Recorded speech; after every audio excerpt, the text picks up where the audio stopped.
Bonjour à tous, c'est Jigsaver, j'espère que vous allez bien et que vous avez la forme. Je vais vous parler de votre forme à vous, bien évidemment, mais à celle aussi de votre carte mère. Est-elle à jour, votre carte mère que vous venez d'acheter? Hein Olivier? Est-ce qu'elle est à jour, ta carte mère? Je pense pas, parce que la mienne, tu vois, en vérifiant, par curiosité, je me suis dit, oh allez, je vais faire mon malin, elle est à jour. Ben non, manque de bol, elle n'est pas à jour. Pourquoi je me suis rendu compte qu'elle n'était pas à jour? Tout simplement parce que je ne pouvais pas non plus installer Windows 11. C'est pas que je vais le faire, c'est pas que j'ai envie de le faire, mais c'est que je pourrais éventuellement le faire et que là, à l'heure actuelle, avec le BIOS que j'ai, je ne peux pas tout simplement le mettre à jour. Voilà. Donc, ce qu'on va faire, donc toi, tu as une B550F, donc tu tapes B550F, mais moi, j'ai une B550E. Voilà, donc je vais sur B550E. Je vais me rendre, bien évidemment, sur le site donc, de Asus ROG, donc ROG B550E Gaming. Ensuite, arrivé sur le site donc, de Asus ROG, je vais aller sur Support. Donc, dans Support, je vais avoir Pilote et outils. Donc, bien évidemment, on va choisir l'OS qui nous intéresse, Windows 10. Mais ça, c'est plus pour tout ce qui est driver pour la carte mère. Donc, les connexions sans fil. Hein. Alors, bien évidemment, quand on branche le Wi-Fi, on branche l'antenne aussi. Ça marche beaucoup mieux. Hein, bon, j'ai rien dit, mais bon, pensez-y. Et ensuite, vous avez LAN, connexion sans fil, chipset, audio, ça me fait rire, mais bon, c'est pas grave. Carte graphique, voilà. Vous avez un certain nombre d'éléments qu'il faut impérativement télécharger pour mettre à jour donc, votre ordinateur, votre carte mère, surtout quand vous venez de l'installer. Là, aujourd'hui, ce qu'on va faire également, c'est mettre à jour le BIOS, un peu plus délicat. Donc, on voit ici le BIOS. On fait afficher tout. Et on voit donc les différentes versions de BIOS qui ont été proposées donc, pour cette carte mère, avec un chipset AMD AM4. Donc là, moi, ce qui m'intéresse, c'est de télécharger, non pas celui-ci, parce que ça, c'est celui que j'ai actuellement. Alors, pourquoi j'ai celui-ci actuellement? Parce que j'ai été donc, sur l'utilitaire Armoury Create, et je vois donc les caractéristiques de ma carte mère et ce qui est branché dessus. Donc, j'ai une ROG B550E, donc on a la bonne carte mère. On a également donc les informations relatives au processeur. Donc là, j'ai un processeur Ryzen 7 5800 8 coeurs 16 threads pour lequel vous pouvez voir également une petite vidéo. J'ai les barrettes mémoire donc de la DRAM 32 Go donc cadencée à 3600 MHz. Donc bien évidemment, quand vous mettez votre BIOS à jour, il faut impérativement remettre les bons paramètres et surtout, bien évidemment, celui de vos barrettes mémoire parce qu'autrement, elles vont redescendre à 3000. Donc c'est ballot quand on a les 3006, voire plus.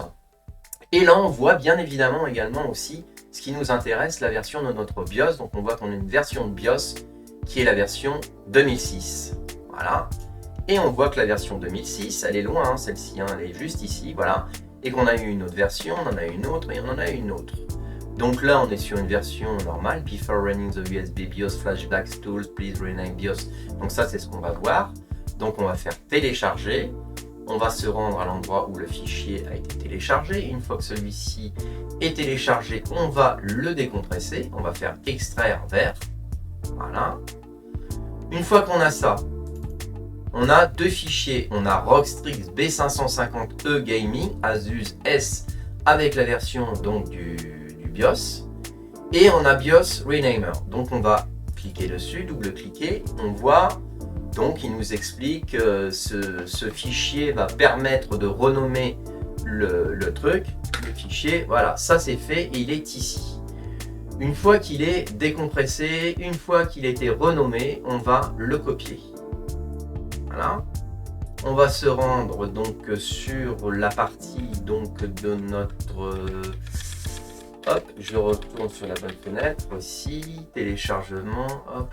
C'est toujours un truc où je lutte, ce PC, voilà. Et là, on voit notre clé USB. Donc déjà, cette clé USB, par principe, on va la formater. Donc pour le formatage, on va sur Formater. Et on s'assure d'avoir un formatage de type FAT32, très important. On voit le nom de notre clé, on fait démarrer, voilà. Il nous indique que bien évidemment les fichiers ils vont être écrasés. Donc assurez-vous que ce que vous ayez dans votre clé USB, ça ne soit pas les données d'une autre personne ou que ça soit vos données et que vous les perdiez après. Donc bien évidemment, vous faites une sauvegarde au préalable. Moi, c'était une version de Windows, donc c'est bon, on l'a viré. On fait OK. Voilà, notre disque est formaté. On fait fermer. On retourne donc dans notre clé USB et on va faire coller. Voilà. Et là, on a notre BIOS qui est sur notre clé USB. Ça, c'est une étape importante. Ensuite, eh bien, écoutez, qu'est-ce qu'on fait? On quitte tout et on va bien maintenant mettre le BIOS sur notre carte mère. Donc on se rejoint tout de suite après cette intervention qui est délicate dans le sens où si vous avez une coupure de courant, bah, vous prenez votre carte mère et puis vous en faites ce que vous voulez. A few moments later. Voilà, donc on vient donc d'installer le BIOS donc sur notre petite clé USB et on voit que sur la carte mère ici, on a un emplacement qui est dédié donc pour intégrer ce BIOS. Donc on va glisser le BIOS dedans, donc si je le mettais dans le bon sens, ça serait encore mieux. On n'y voit pas grand chose. Voilà, on glisse dedans, voilà. Donc notre ordinateur est alimenté, il ne fonctionne pas mais il est alimenté. On va appuyer 3 secondes dessus et on va attendre que ça clignote.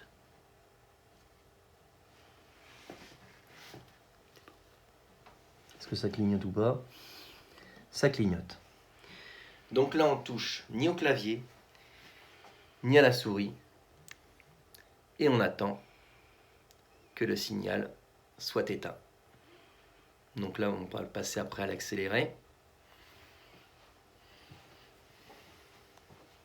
Surtout, on ne touche à rien, on ne coupe pas l'ordinateur, on ne fait pas d'intervention électrique, on ne fait rien du tout. Parce que là, si vous foirez cette étape, c'est mort. Bon, il y aura toujours, à mon avis, moyen de revenir sur les bons paramètres en pratiquant cette méthode avec un autre ordinateur. Mais je vous déconseille fortement de faire comme ça. Donc vous laissez faire, vous laissez agir, ça clignote. C'est que le BIOS est en train de s'intégrer donc dans la mémoire de la carte mère. A few moments later. Voilà, ça y est, le BIOS est à jour, me voilà rassuré. Je suis en train de monter donc la vidéo sur comment mettre à jour son BIOS sur une carte mère de marque Asus. Donc les modèles c'était Asus ROG.